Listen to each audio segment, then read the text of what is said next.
Michael Greenspan, bonjour. Bonjour Lise. Merci d'être avec nous pour Radio Judaïka. Alors, vous avez votre nouveau film qui s'appelle L'énigme Chouchani, qui est un documentaire, donc comme à votre habitude, qui est beaucoup projeté en Israël en ce moment et que vous avez mis, Michael, plus de 10 ans à réaliser. Et on voit à quel point c'était une aventure pour vous, voire une obsession. Donc, expliquez-nous comment vous êtes tombé à découvrir Monsieur Chouchani et à vouloir découvrir la vérité sur sa vie et sa pensée. Alors d'abord, merci de m'inviter. C'est une obsession, effectivement, Monsieur Chouchani, une obsession que je revendique. Mais je vous rassure, je ne suis pas le seul à être tombé malade, à avoir attrapé le virus.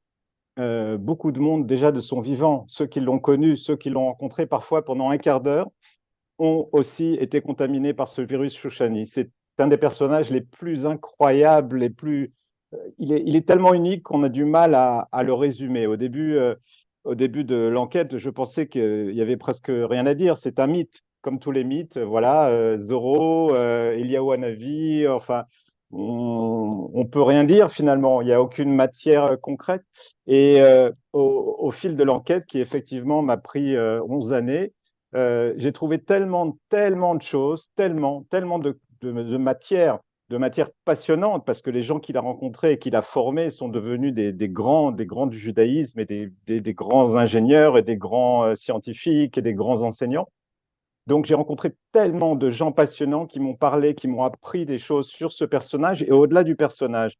Donc finalement, j'avais tellement de matière que je pouvais faire une encyclopédie Chouchani ou une série de, je ne sais pas, 50 épisodes sur Chouchani. Et c'est tellement paradoxal parce que vous savez, Lise, il y a une encyclopédie judaïka de 12 volumes, donc des milliers de pages. Et dans cette encyclopédie, il n'y a pas un mot sur Chouchani. C'est l'absent total, personne n'en parle. Il n'est pas reconnu à la base, il y a quelque temps, il n'était pas reconnu, si vous voulez, ni dans le monde religieux, ni dans le monde académique.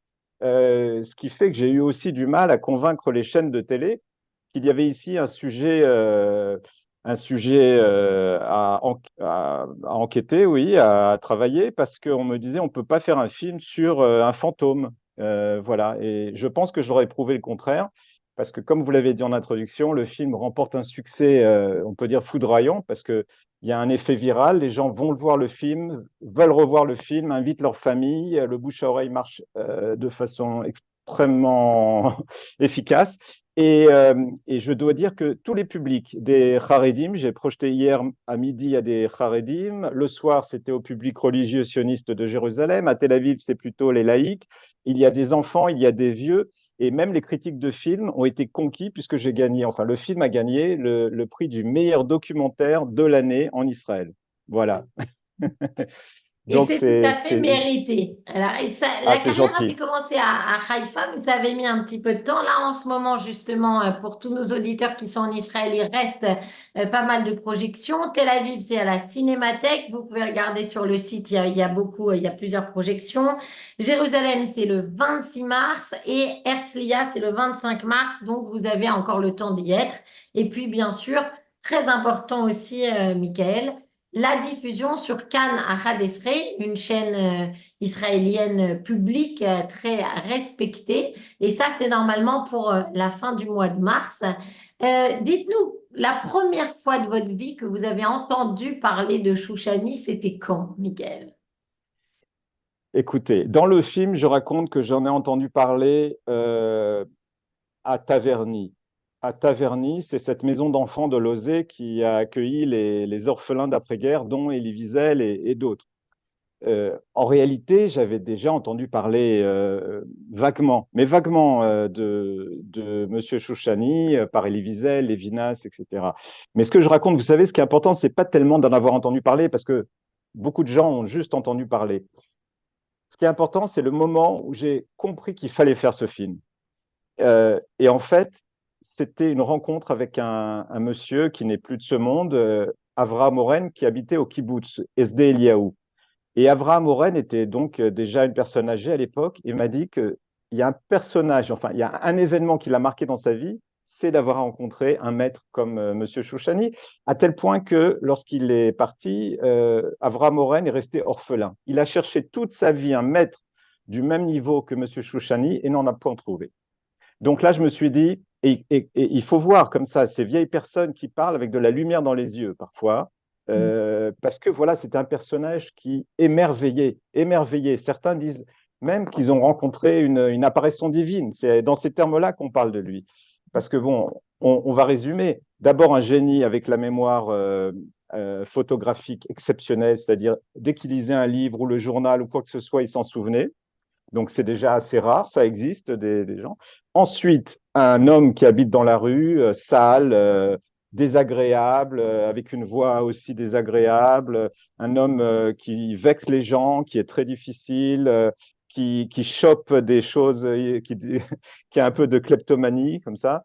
Euh, c'est un homme qui rejoint tellement de paradoxes, si vous voulez, c'était à la fois, on ne sait pas si c'était un religieux ou pas, le professeur Shalom Rosenberg dit que c'était un anarchiste religieux, ce qui a priori semble contradictoire.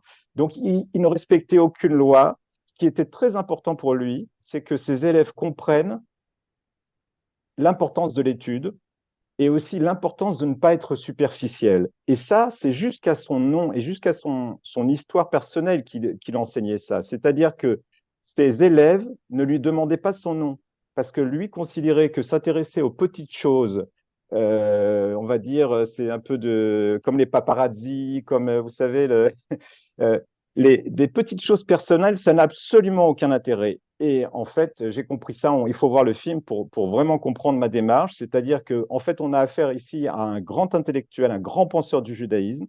Et effectivement, ça n'a absolument aucune importance de savoir, par exemple, si le Rambam s'appelait en fait Moshe ou pas. Maïmonide, oui, s'appelait Moshe, mais est-ce que ça change quoi que ce soit dans sa philosophie? Non.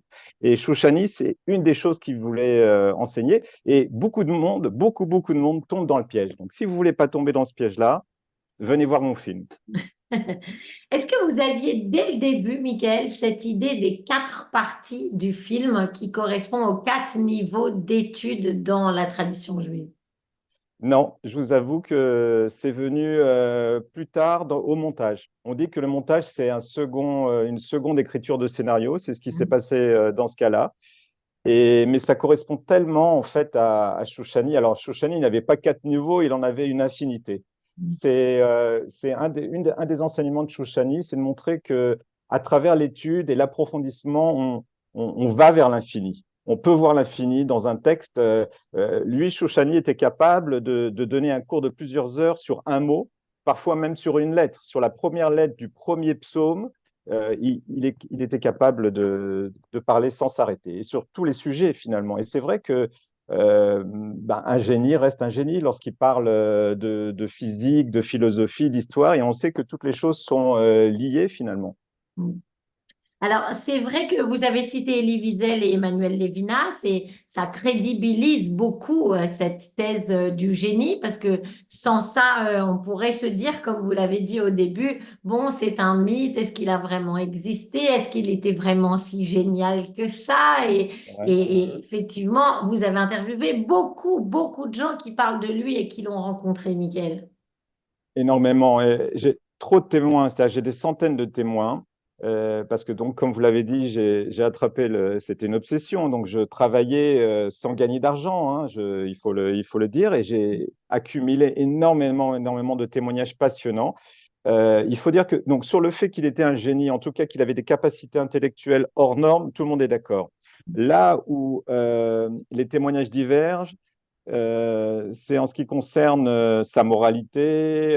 Est-ce que c'était un saint ou au contraire un diable, comme il y a une vieille dame dans le film qui le dit? Est-ce que c'était un bon enseignant ou au contraire il repoussait les élèves? Vous voyez, il y a beaucoup de questions tout à fait légitimes qui se posent.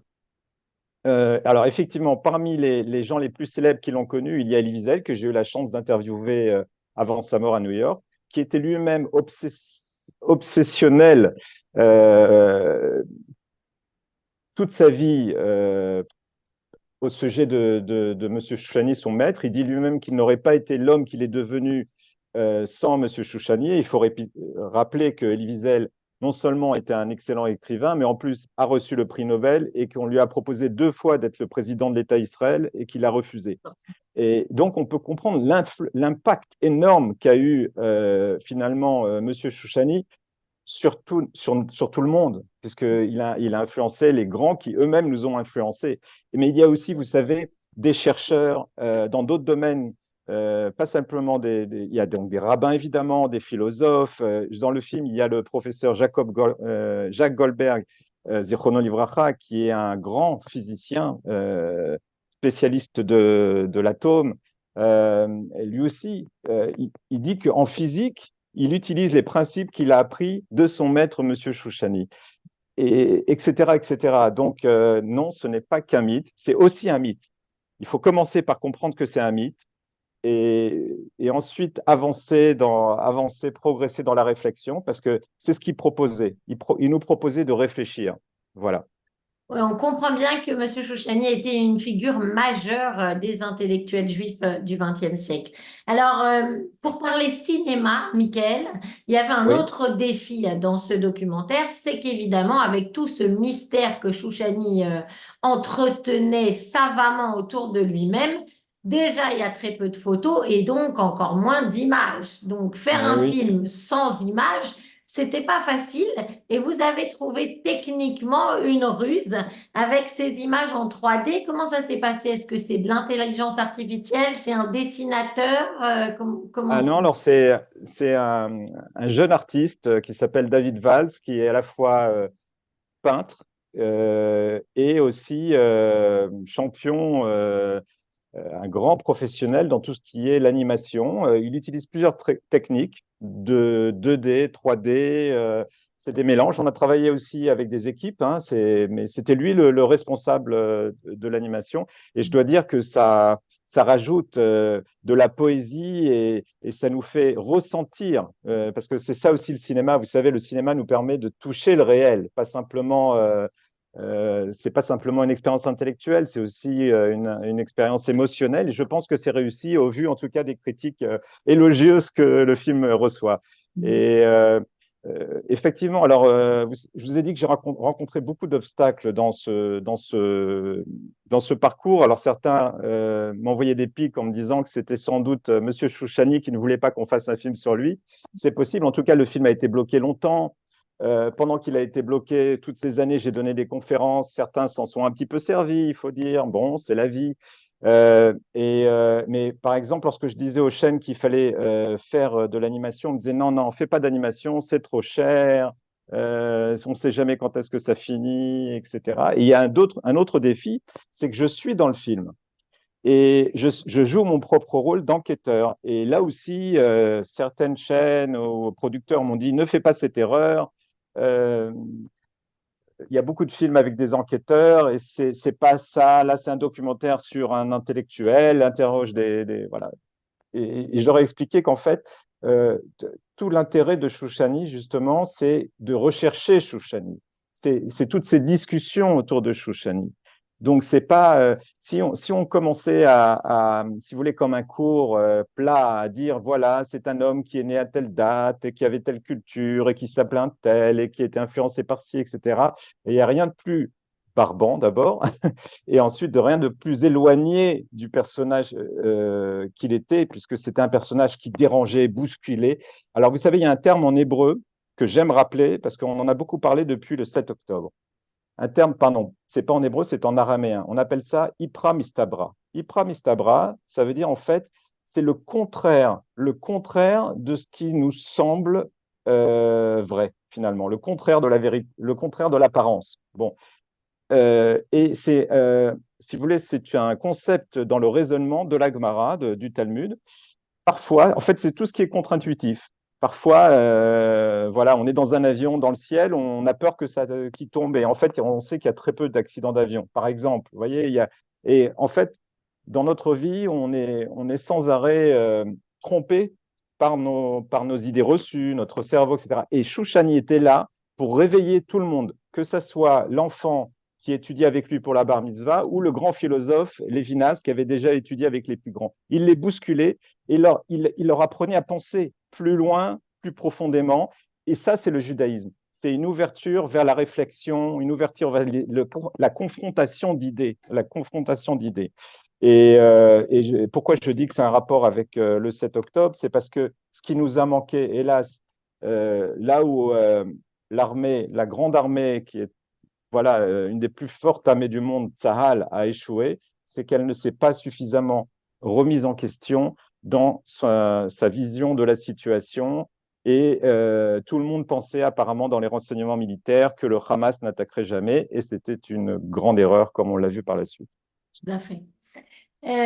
Michael, est-ce que il y a un grand coup de théâtre dans le film, donc on va pas le révéler, bien entendu, mais quelque part, on a l'impression que pour comprendre Monsieur Chouchani, c'est bien de parler à la fois très bien hébreu et très bien français.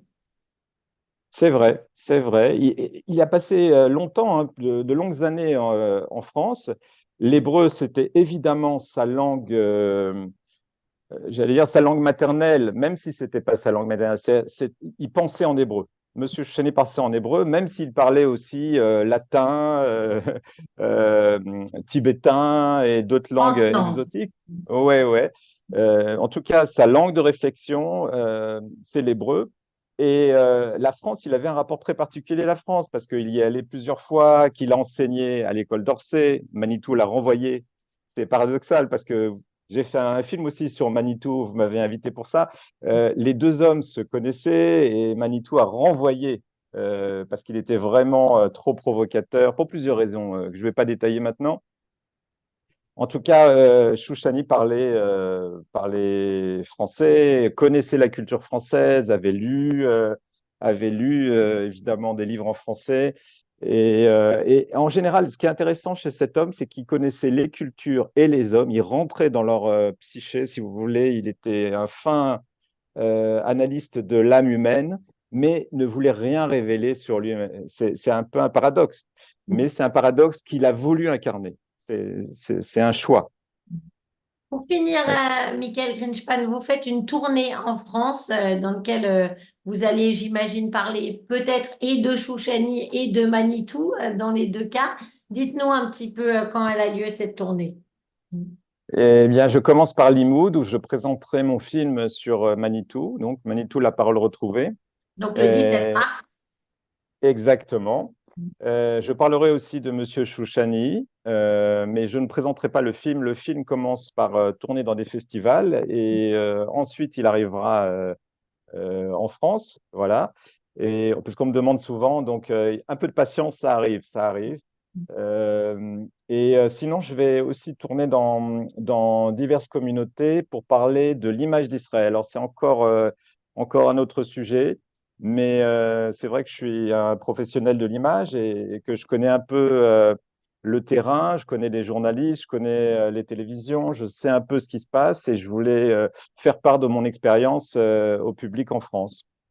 Voilà, Merci beaucoup, Michael Greenspan, réalisateur, avec c'est ce moi. documentaire qui a beaucoup de succès en ce moment. Euh, Arida, en hébreu, on dit l'énigme Chouchani. Merci à vous d'avoir été sur Radio Judaïka. À bientôt. Merci beaucoup, Lise. Au revoir.